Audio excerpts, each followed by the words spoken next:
දවසක් කියලා සිදු දෙනාට අදත් ඔබ එකතු වෙලා ඉන්නේ අපේ ස්කයි ආකිටෙක්ට් YouTube channel එකත් එක්ක. ඉතින් අදත් අපි වෙනද වගේම නවීන නිවස එක නිවාස සැලැස්මක් අරන් ඇවිල්ලා තියෙනවා. අපි හැමදාම ඔබට අලුත් විදිහේ වෙනස් විදිහේ ඔබේ අතේ තියෙන මුදලට ඉදි කරගන්න පුළුවන් නිවාස සැලසුම් අරන් එනවා. ඉතින් ඔබට දිගටම මේ වගේ වීඩියෝස් නරඹන්න අවශ්‍ය නම් ඔබ තවමත් අපේ channel එක subscribe කරලා නැත්නම් දැන්ම ගිහින් channel එක subscribe කරලා තියාගන්න.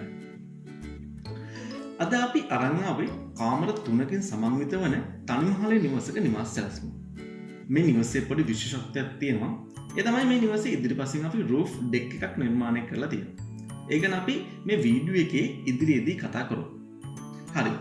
දැන් අපි මුලින්ම මේ නිවසේ බිම් සැලැස්ම බලමු.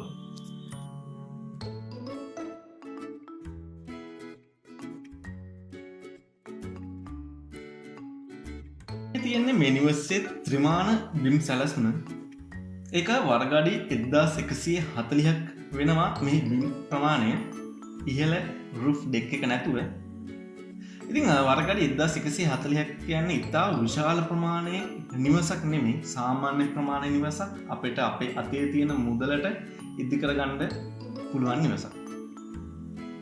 මේ නිවසේ ගෘහ අංග පිළිබඳව කතා කරොත් මේ නිවස සාමාන්‍ය ප්‍රමාණයේ නිවසක් වුණත් කුඩා ප්‍රමාණයේ නිවසක් වුණත් නිවසට අවශ්‍ය කරන සියලුම ගෘහාංග වලින් මේ නිවස සමන්විත වෙනවා.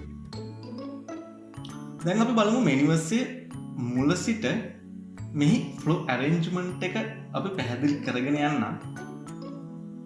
මේ ඉදිරිපසින්ම තිබෙනවා වරන්ඩා එක. ඒක අපිට කාපෝච්චයක් විදිහට පාවිච්චි කරගන්න පුළුවන් අවශ්‍ය නම්. ඒ වරන්ඩා එකෙන් වම් පසින් ඉහළ රූෆ් දෙක් එකට ගමන් කරන ස්ටෙයාර්කේස් එක ස්ථානගත කරලා තිබෙනවා. ඒ වගේම මේ ස්ථානය තමයි මේ නිවසේ ප්‍රධාන දොර අපි යොදලා තියෙන්නේ. එතනින් අපි කෙලින්ම පිවිසෙන්නේ මෙහි විසිත්ත කාමරයට, ලිවින් ඒරියා එකට. ලිවින් ඒරියා එක වර්ග අඩි 192කින් යුක්ත වෙනවා.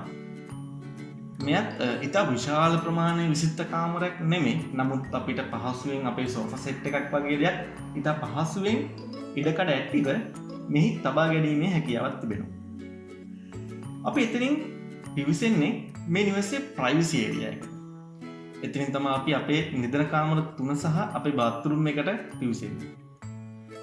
මේ නිදන කාමර 3 ප්‍රමාණය ගතහොත් වර්ග අඩි 110ත් 120ත් අතර ප්‍රමාණයෙන් මධ්‍යස්ථ ප්‍රමාණයෙන් නිදන කාමර 3ක්.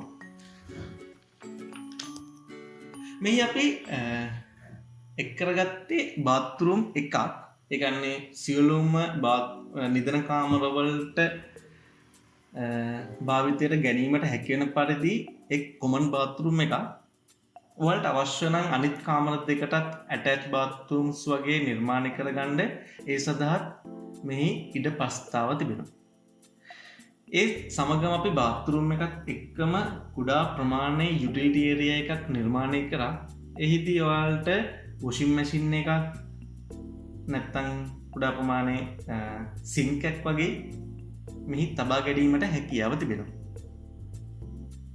මේ නිවසේ ප්‍රයිවට් ඒරියා එක, ඒ කියන්නේ නිදන කාමර බාත්රූම්ස් වල දොරවල් පබ්ලික් ඒරියා එකට, ඒ කියන්නේ ලිවින් ඒරියා එකට ඕපන්ස් වෙන්නේ නැති විදිහට තමයි අපි නිර්මාණය කරන්නේ.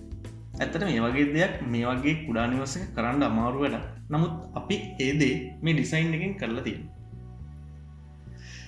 ඊළඟට මෙහි තිබෙනවා ඩයිනින් ඒරියා එක මෙම ස්ථානයේ සහ කිචන් එක.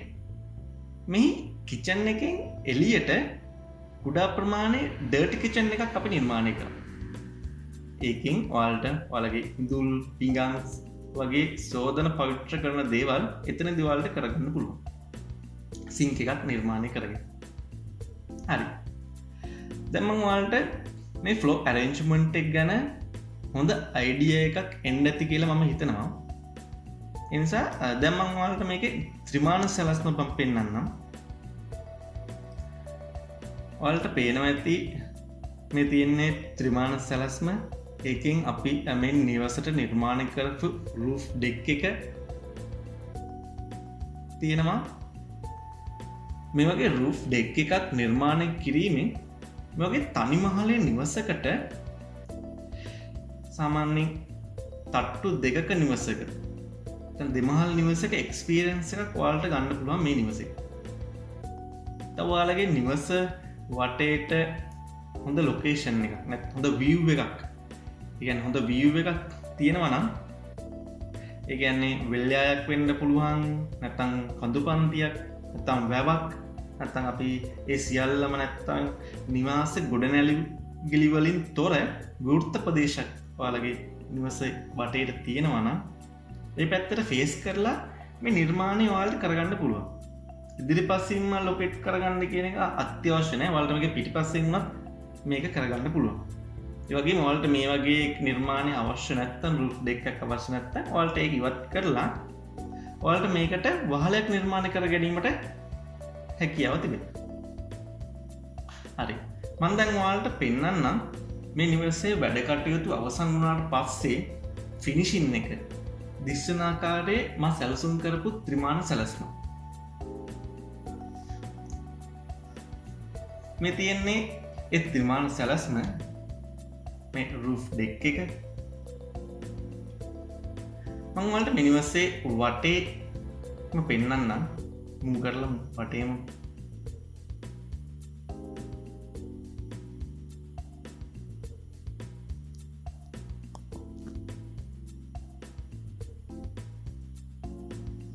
මං හිතනවා මේ නිවස පිළිබඳ ඔයාලට හොඳ අයිඩියා එකක් එන්න ඇති මේ ත්‍රිමාණ සැලැස්මත් බලුවට පස්සේ. ඉතින් ඇත්තටම ඔයාලට නිවසක් ඉදි කරගන්න යනවා නම් ඔයාලට හැකියාවක් තිබෙනවා නම් මේ වගේ ත්‍රිමාණ සැලැස්මක් නිර්මාණය කර ගැනීමට ඔයාලට මට හිතෙනවා නිවස ඉදි කරගන්න කලින් නිවස පිළිබඳව හොඳ අයිඩියා එකක් ගන්න පුළුවන් වෙයි ඒකේ. පුළුවන් වෙයි. ඉතින් මේ නිවාස සැලැස්ම ඔබට අවශ්‍ය නම් අපිට කතා කරන්න. අපිට පුළුවන් ඉතා සුළු මුදලකට මේ නිවාස සැලැස්ම ඔබේ නිවසටම ලැබෙන්න සලස්වන්න.